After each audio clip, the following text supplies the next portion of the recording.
पड़ोसी राज्य पंजाब में लोकसभा के लिए 1 जून को मतदान होगा और हरियाणा में 25 मई को मतदान हो चुका है। आखिर कौन से ऐसे मुद्दे थे जिन्होंने अब की बार लोकसभा चुनावों को प्रभावित किया? क्या प्रधानमंत्री नरेंद्र मोदी के चेहरे पर चुनाव लड़ा गया या फिर जो स्थानीय मुद्दे थे उन्होंने अब की बार चुनावों को प्रभावित किया? हम लोग इस वक्त पंचकुला में मौजूद हैं और पंचकुला में मेरे साथ मौजूद हैं यहाँ के व्यवसायी। ऐसा माना जाता है कि व्यवसायी वर्ग बड़ी सोच समझकर अपना मत डालता है, क्योंकि उनको अपना व्यवसाय भी देखना होता है, परिवार भी देखना होता है और आसपास का जो माहौल है वो भी प्रभावित करता है। हम लोग जानना चाहेंगे इन मतदाताओं से कि अब की बार कौन से मुद्दों ने चुनाव को प्रभावित किया, कौन सी पार्टी को बढ़त मिल सकती है, कौन सी को नहीं, और अगर नहीं तो फिर क्यों, और उनके ऐसे कौन से मुद्दे थे जिनकी वजह से ये चुनाव प्रभावित हो सकते हैं। सर, अपना नाम बता दीजिए। सुरेंद्र कुमार बंसल। बंसल जी, अब की बार जो चुनाव था थोड़ा सा भिन्न था, जैसे आप बातचीत में कह रहे थे। आप ये बताइए कि अब की बार जो चुनाव परिणाम आएंगे वो कैसे अलग होंगे, क्योंकि पिछली बार भारतीय जनता पार्टी ने 10 की 10 सीटें जीती थी। अब की बार कितनी उम्मीद कर रहे हैं कि कितनी कांग्रेस जीत सकती है और कितनी भारतीय जनता पार्टी? अभी इस बार जो चुनाव के मुद्दे हैं वो अलग हैं, उसमें 10 सीटें तो नहीं आएंगी। तो बाकी अपना अपना मानना है, जो हमारा अपना मानना है उस हिसाब से जो हम जो चाहते हैं कि भारतीय जनता पार्टी को 4 से 5 सीटें आएंगी हरियाणा के अंदर। तो क्या कारण मानते हैं सर आपकी? पिछली बार 10 थी तो अब 5 को रिटेन नहीं कर पाएगी। कोई बड़ा इशू जिसने प्रभावित किया होगा? इसमें थोड़ा सा एक तो ये किसानों का मुद्दा हुआ, एक बेरोजगारी का मुद्दा है यहाँ पर बहुत ज़्यादा है, कि जो जो हमारे जितने युवा वर्ग हैं वो सारे बाहर फ़ौरन जा रहे हैं, पूरे के पूरे मोहल्ले खाली हो रहे हैं। उसके अंदर देखो सारे बुजुर्ग लोग रह रहे हैं। यहीं पंचकुला में देख लो, आप जितने सेक्टर में जाओगे आप एक मोहल्ले में जाके देखो, अगर 20 घर हैं तो 10 घरों के बच्चे बाहर हैं। और महंगाई का मुद्दा चरम सीमा पर पहुंचा हुआ है। आम आदमी के लिए आज की डेट में जीना बहुत मुश्किल हो रखा है। अगर प्रॉपर्टी के रेट देखो वो कहीं के कहीं पहुंच गया, जहाँ कोई पंचकुला के अंदर कोई 6 मरले का मकान भी नहीं बना सकता, जो आम जिसकी सैलरी 50,000 रुपये या 60,000 रुपये 70,000 रुपये, उसके लिए इस मकान बनाना असंभव हो चुका है।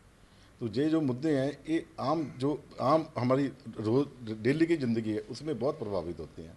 तो उसकी वजह से अब हम लोग 10 साल से उससे पहले भी देख रहे हैं कि महंगाई रुकने का नाम ही नहीं ले रही। कहीं ना कहीं तो कोई भी चीज़, कोई आइटम ले लो, किसी आइटम का हाथ लगा लो, चाहे पेट्रोल को ले लो, चाहे सब्जियों को ले लो, चाहे राशन को ले लो, चाहे प्रॉपर्टी को ले लो, कोई आइटम लो, सबके रेट कहीं कहीं पहुँच रहे हैं। तो बंसल जी के मुताबिक जो दो बड़े मुद्दे अब की बार चुनाव में हावी रहे वो महंगाई और बेरोजगारी का मुद्दा था। और भी यहाँ के प्रबुद्ध नागरिक मौजूद हैं। सर, अपना नाम बताइए। राजेंद्र आर्या। आर्य जी, आप बताइए, आप कौन सी पार्टी को कितनी सीटें मिलने की उम्मीद कर रहे हैं? मैं ये महसूस करता हूँ कि इस बार हरियाणा में मूल चूल परिवर्तन होगा। शायद 10 में एक आधी सीट भारतीय जनता पार्टी ले जाए, 9 सीट कांग्रेस जीतेगी यहाँ पे। और जीतने का मेन रीज़न ये है कि 10 साल इनके जो शासन रहे एंटी इनकम्बेंसी है। जनता जो है अंदर से नाराज है। जो मुद्दा अभी बंसल साहब ने उठाया, सच्चाई वही है कि महंगाई, बेरोजगारी और यहाँ अनुशासनहीनता भी है। तो आर्य जी, आप कांग्रेस को 9 सीटें 8 दे रहे हैं, बड़ा क्या कारण मानते हैं कि जो जिसने इन चुनावों को प्रभावित किया? क्या जो पूर्व के आपके एमपी थे यहाँ के, उनका जनता से मेलजोल कम होना है या फिर ऐसे इश्यूज हैं आपके जो नहीं उठाए गए? मनोहर जी, जनता से इनका कोई संपर्क ही नहीं था। पीछे 10 साल यहाँ पे कटारिया रहे, 10 साल के बीच में जनता से उनका कोई वो नहीं था। हमारे 9 सेक्टर में न्यू सुया मार्केट में आग लगी, तो आग लगने के उपरांत कम से कम हमारे हल्के कोई एमपी थे, कम से कम दुख तो व्यक्त करना चाहिए, वो दुख व्यक्त करने तक भी नहीं आए यहाँ पे। तो जनता तो अंदर से नाराज है। जनता तो ये चाहती जो हमारा नेतृत्व वो करे, जो हमारे सुख दुख में शामिल हो। वो यहाँ पर दर्शन देने तक भी नहीं आए। चुनाव के दौरान आते हैं, उसके बाद कोई नज़र नहीं आती, इसलिए जनता नाराज है। तो आर्य जी का मानना है कि अब की बार जो स्थानीय यहाँ के सांसद थे उनके प्रति नाराज़गी थी, क्योंकि जब सबके ऊपर बुरा वक्त पड़ा, मार्केट में आग लग गई, बहुत सारे जो दुकानें थी शोरूम से आके भीड़ चढ़ गए, तो बड़ा मुद्दा ये कि स्थानीय जो एमपी थे, सांसद थे अम्बाला के, वो उनके दुख में शरीक नहीं हुए। सर, आप अपना नाम बताइए। मेरा नाम प्रवीण कुमार गर्ग है। प्रवीण जी, कौन सी पार्टी को कितनी सीटें देंगे? क्योंकि अब की बार कांग्रेस भी खूब जोर आजमाइश कर रही है, 10 साल तक विपक्ष में रही। देखो, है तो मिलीजुली सरकार ही, कांग्रेस की ही ज़्यादा सीटें आएंगी। मतलब क्या कारण मानते हैं जो ज़्यादा सीटें आएंगी? कारण तो यही है कि हम तो बिजनेसमैन हैं, हमारे पास कोई आएगा हमारे को संभालेगा, तो हमारे तो वही, हमारे सब सरकार बराबर है। तो यहाँ पे कोई भी 2 साल से हम बड़े परेशान हैं कोई किसी चीज़ का मुद्दा उठाते हैं सरकार वाले, कोई किसी का मुद्दा उठाते हैं, इंक्रीमेंट, कभी कुछ कभी कुछ, कभी एमसी वाले आते हैं, कभी कैरी बैग वाले आते हैं, मतलब चालान काट के जाते हैं वो। आप सर, जो आपका चुनाव था उसमें जितने लोगों ने मत डाले वो स्थानीय इश्यूज के को लेकर डाले या फिर मोदी फैक्टर भी कोई आपके सामने नजर आया? नहीं जी, लोकल जो है वो सारा उसी का इफेक्ट है, ये मोदी का कोई इफेक्ट नहीं, मोदी कोई इफेक्ट नहीं। तो इनके मुताबिक जो स्थानीय मुद्दे थे वो हावी रहे। सर, आप अपना नाम बताइएगा। अमित कुमार गर्ग जी। अमित जी, गर्ग साहब, ये बताइए कि आप किस पार्टी को कितनी सीटें मिलने की उम्मीद कर रहे हैं? बस कांग्रेस ही आएगी जी, बीजेपी तो बहुत मुश्किल है। बीजेपी से नाराज लग रहे हैं सर। नाराज नहीं लगते जी। बता दीजिए नाराजगी का कारण क्या है सर? मुश्किल मिली जुली सरकार। नहीं, कोई कारण बता दीजिए सर। कोई कोई कारण नहीं, कोई ऐसी नहीं कि भी कोई कारण है, बस जो प्रभाव हमें दिख रहा है हम तो वही बताएंगे। मतलब एंटी इनकम्बेंसी बड़ा फैक्टर है। बहुत फैक्टर है जी। तो पिछले जो चुनाव हुए थे सर, आपने देखा पिछले चुनाव में तो 10 की 10 सीटें बीजेपी को मिली थी। तो अब की बार मोदी फैक्टर काम करेगा या नहीं, या कोई स्थानीय इशू ही प्रभावित कर गए? हाँ जी, मोदी फैक्टर भी काम करेगा, ऐसी बात नहीं जी। करेगा वैसे। सीटें आप कांग्रेस को दे रहे हैं सर? नहीं, सीटें तो चाहे बीजेपी को देंगे, लेकिन एक मोदी फैक्टर का भी काम करेगा थोड़ा सा। मोदी फैक्टर काम करेगा, लेकिन इनके मुताबिक ज़्यादातर सीटें थी वो कांग्रेस को मिलेगी, ये इनका आकलन है। और भी बहुत सारे जो व्यवसायी हैं पंचकुला के हमारे साथ मौजूद हैं। सर, अब अपना नाम बताइए। विनोद सिंगला। विनोद सिंगला जी, आप ये बताइए कि अब की बार कौन सी पार्टी को कितने सीटें मिल सकती है? आपका आकलन क्या कहता है?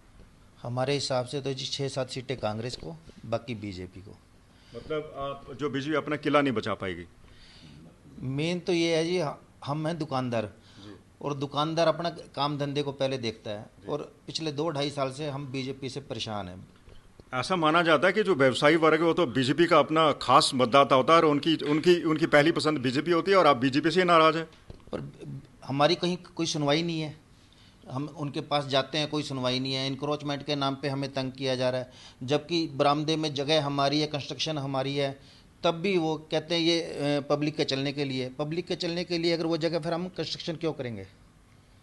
अच्छा, आपने बताया कि आप जो इंक्रोचमेंट के लेकर जो कार्रवाई होती है उसको लेकर आपकी नाराजगी है। दूसरा बड़ा बात मैं आपसे ये जानना चाहता हूँ सर कि जो आपका चुनाव था, आपने कहा वो स्थानीय मुद्दों की वजह से प्रभावित रहा या फिर मोदी फैक्टर अब की बार नजर आया था? नहीं, स्थानीय मुद्दे भी तो आते ही हैं ना उसमें। हमारे बूथ रिज्यूम किए हुए हैं, कुछ हमारे बिजनेस इसमें ऑनलाइन ने मार दिए, कुछ बड़े मॉल ने मार दिए। रही सही कसर इन्होंने इंक्रोचमेंट के नाम पे हमें दुकान के अंदर घुसा दिया। उसके बाद सामान दिखेगा तो बिकेगा, और ये कहते हैं अंदर रखो सामान। 8x8 की दुकान में हम क्या काम करें क्या ना करें? तो आपने ये जो आपकी नाराजगी थी आपने व्यक्त की है भाजपा नेताओं से जो यहाँ आपके स्थानीय विधायक हैं? कहीं कोई सुनवाई नहीं है जी। वही हमें इनको प्रशासन को निर्देश दे रहे हैं। नहीं तो ज्ञानचंद गुप्ता जी से मिले थे आप? नहीं, मैं खुद तो नहीं मिला, हमारे भाई मिले थे। अच्छा, क्या क्या उनका रवैया रहा? तो उनका बस ये कहते हैं नहीं, इसके ऊपर कोई कार्रवाई नहीं होगी। अच्छा, ये तो चलेगा, ये चलेगा। हाँ, इंक्रोचमेंट के नाम पे आपको कुछ परमिशन नहीं दी जाएगी। तो कुल मिलाकर आपकी बातचीत से ये मतलब निकालें कि स्थानीय मुद्दों ने भी चुनाव को प्रभावित किया, और आपके मुताबिक कांग्रेस अब की बार वापस लौटेगी? नहीं, हमारा जो दुकानदारों का मुद्दा तो मेन तो यही है ना, रोजी रोटी पहले है, बाकी चीज़ तो सब बाद में है ना। जी। तो आप ये भी बता रहे थे कि ऑनलाइन जो सेल्स होती है उससे भी आप प्रभावित होता है आपका व्यवसाय? ऑनलाइन और बड़े माल से हम दुकानदार सारे बहुत ही प्रभावित हैं। लॉकडाउन में ये बंद थे, हमारी 1 लाख रुपए की सेल थी, आज हमारी 15,000 की सेल है। तो मेन रीज़न यही है ना। तो 15,000 की सेल गिरने का कारण क्या मानते हैं? महंगाई मानते हैं या जो आदमी की परचेजिंग पावर है वो कम हो गई? नहीं, मेन लोग उसमें जो बड़े मॉल और ऑनलाइन में रेट इतने सस्ते हैं, हमारी परचेज भी नहीं है और वो बेच रहे हैं। ओके, ये चीज़ ठीक है। तो आपके मुताबिक महंगाई एक बड़ा मुद्दा है, स्थानीय इश्यूज ने भी प्रभावित किया। सर, आप अपना नाम बताइए। मेरा नाम पुनीत मित्तल है। मित्तल जी, आप कौन सी पार्टी को कितनी सीटें दे रहे हैं? सर, बीजेपी को 4 से 5, पक्की कांग्रेस को।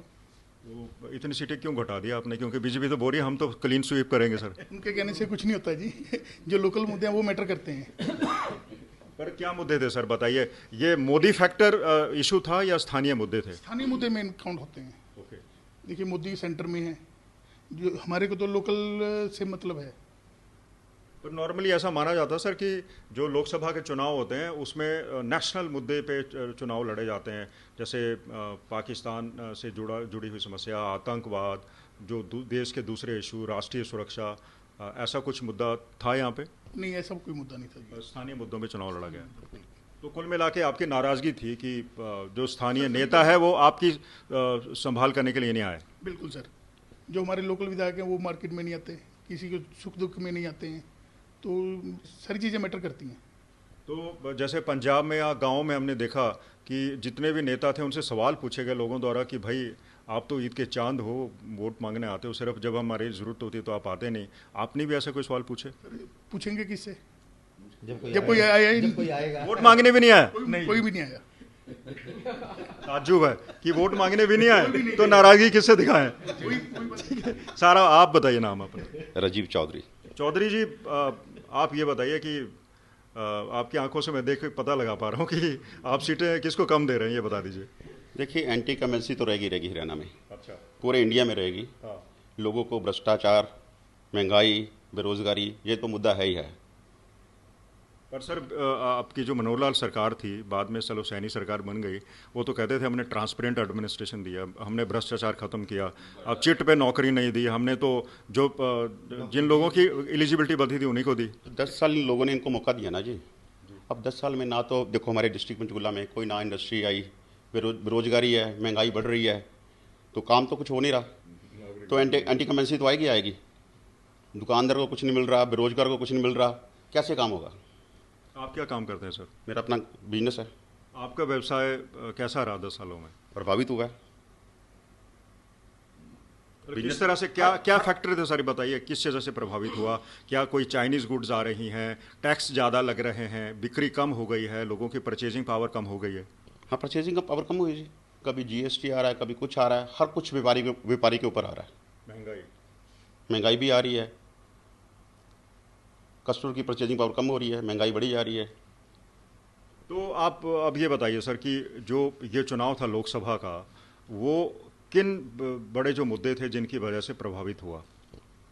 हमारे प्रधानमंत्री जी बेरोजगारी के ऊपर कोई बात नहीं करते, महंगाई के ऊपर तो कोई बात नहीं करते, भ्रष्टाचार के ऊपर कोई बात नहीं करते, और कोई प्रोजेक्ट नहीं आया हमारे हरियाणा में, हमारे डिस्ट्रिक्ट में कोई प्रोजेक्ट नहीं है, कोई काम तो हुआ नहीं लोगों का 10 साल में। फिर लोग देखते ही हैं, कुछ परिवर्तन प्रकृति का नियम है। कोई चुनावी वायदा याद है आपको जो पिछली बार करके गए थे कि बोले हम पंचकुला में ये कर देंगे, वो कर देंगे, जो नहीं हुआ हो? बड़े अनाउंस होते रहे, 15-15 लाख रुपए भी आने थे, बहुत कुछ हुए, वादे तो बहुत हुए हैं, वो तो आपको ही मालूम है, हमें भी मालूम है। वो तो बोलते थे जुमला था सिर्फ एक। हाँ, तो जुमला तो अब जनता जवाब दे दी जुमले का। जनता ने जुमले का जवाब दे देना है, जनता जुमले का जवाब दे रही है जी, तभी तो एंटी कमेंसी हो रही है। आपकी नाराजगी साफ झलक रही है कि मेरी नहीं जी, पूरे स्टेट में, पूरे प्रदेश में, पूरे देश में, पूरे प्रदेश में भी होगा और पूरे देश में भी। ये लगता है सर कि जो लोकसभा चुनाव परिणाम आएंगे वो कहीं ना कहीं विधानसभा चुनावों को भी प्रभावित करेंगे? बिल्कुल करेंगे जी, 100% करेंगे, बिल्कुल करेंगे, प्रभावित करेंगे जी। सर, आप अपना नाम बताइए। मेरा नाम मोहित वर्मा है जी। मोहित वर्मा जी, आप क्या काम करते हैं सर? मेरा अपना बिजनेस है जी। आपको लगता है सर आप बॉडी बिल्डिंग में भी इंटरेस्ट रखते हैं? नहीं, मेरा अपना बिजनेस है जी। बाकी मैं यही कहना चाहूँगा, देखो मुद्दे क्या हैं वो एक अलग बात है, हर किसी का अपना एक सोच है कि मुझे नेशनल मुद्दे पे अपने वोट देना है या मुझे स्थानीय मुद्दे पे देना है। बट मैं एक चीज़ ज़रूर कहना चाहूँगा कि इस समय ना एक विचारधारा होनी चाहिए। हम किसी भी पार्टी की विचारधारा के हिसाब से चलें कि उसकी विचारधारा क्या है और दूसरी पार्टी की क्या है। लेकिन हो क्या रहा है कि हमारे देश में, जो मैं समझता हूँ अपनी उम्र के हिसाब से, कि धारा में बह के वोट दिया जा रहा है, विचार के हिसाब से नहीं दिया जा रहा। धारा किसकी तरफ है? नहीं, वो धारा में जिसकी तरफ भी है, जैसे अगर मैं आज सर क्लियर कर दीजिए ना, बीजेपी की है या कांग्रेस की है? नहीं, किसी एक की नहीं है सर। मैं अगर बीजेपी को पसंद करता हूँ तो मैं धारा में बह के वोट दिए जा रहा हूँ, मुझे उसके मुद्दों से कोई मतलब नहीं है कि वो क्या कर रहे हैं क्या नहीं कर रहे। कांग्रेस की तरफ हूँ तो मैं उसकी तरफ धारा में बह के वोट दे रहा हूँ। तो मैं इतना मानता हूँ कि जब जनता सही को सही और गलत को गलत कहने लग जाएगी और विचारधारा के हिसाब से वोट देगी, धारा में बह के नहीं देगी। क्योंकि मैं वो नहीं करना चाहता। मैं किसी ऐसे ही एक इस पर गया था, ये कोई आए हुए थे किसी भी पार्टी के, हाँ, तो वहाँ पर कुछ हमारे बुजुर्ग लोग खड़े कि दीदी या भैया, मैं नहीं नाम लेना चाहता, जिसका भी है, कि आप इस पार्टी में भी ना होते ना तो भी हम आपके साथ थे। अरे बाप भाई, इस पार्टी में ना होते किसी और पार्टी में होते, मतलब वो किसी पार्टी में। वर्मा जी, धारा की बात की आपने, कुछ लोग बह जाएंगे, कुछ नहीं बहेंगे, कुछ धारा के विपरीत बहेंगे, कुछ उल्टा बहेंगे।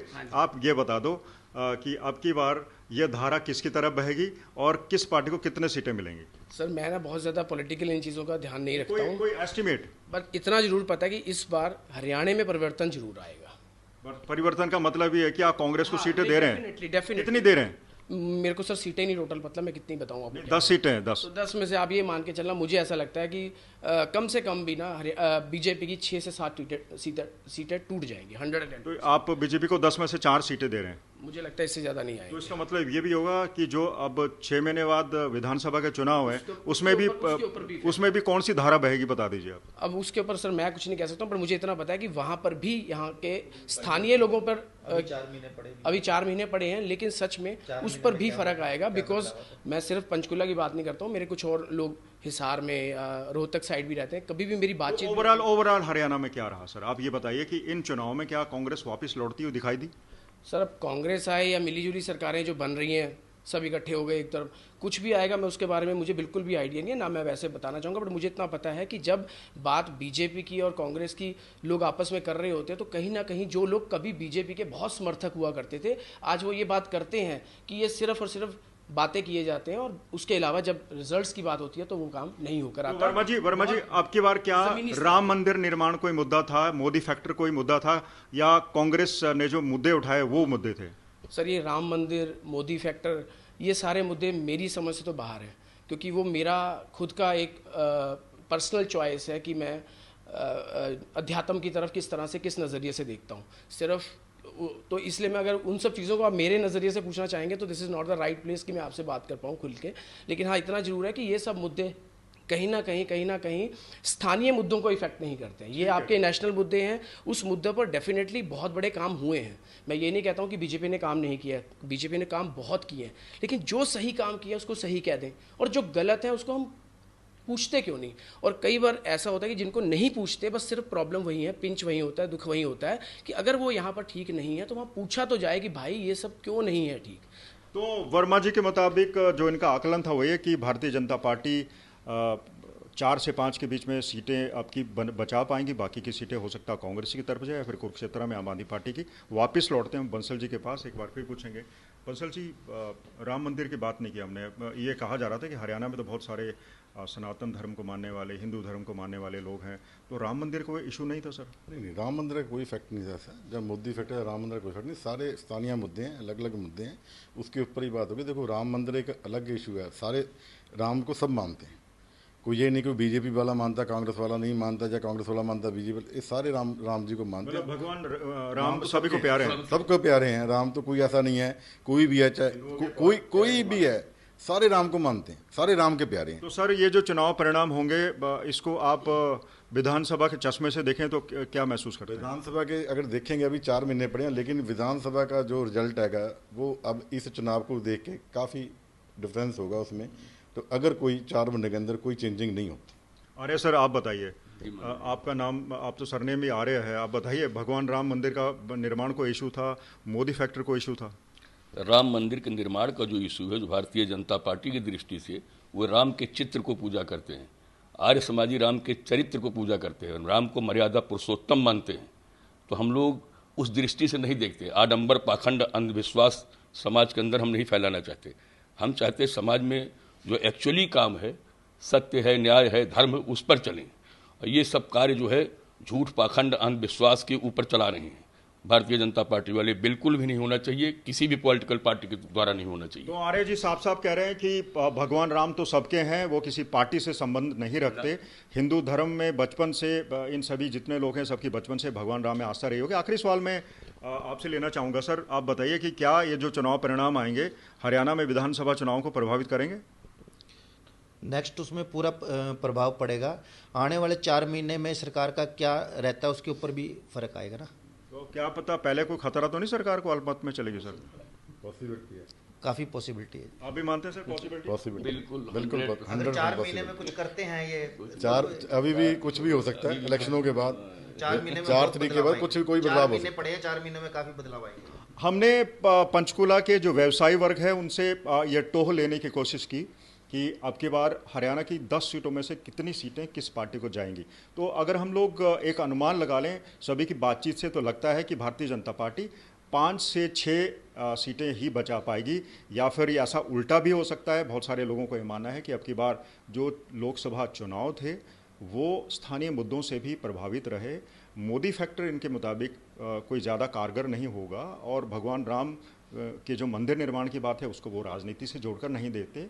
इनका मानना है कि भगवान राम तो सभी के हैं, हर व्यक्ति के हैं, और वो किसी पार्टी से उनका कोई ताल्लुक नहीं है, ना ही उनको जोड़ा जाना चाहिए। सो कुल मिलाकर हरियाणा की लोकसभा के जो चुनाव है उसकी जो तस्वीर हमारे सामने उभर कर आ रही है वो तस्वीर है कि अब की बार भारतीय जनता पार्टी को अपना गढ़ बचाना मुश्किल होगा, क्योंकि एक तरफ से कांग्रेस जोर आजमाइश कर रही है, वहीं महंगाई और भ्रष्टाचार या फिर बेरोजगारी के जो मुद्दे हैं वो बहुत बड़े मुद्दे हैं जिन्होंने इन चुनावों को बुरी तरह से प्रभावित किया है। कैमरा पर्सन अमन गुप्ता के साथ मंजीत सहगल, पंचकुला, आज तक।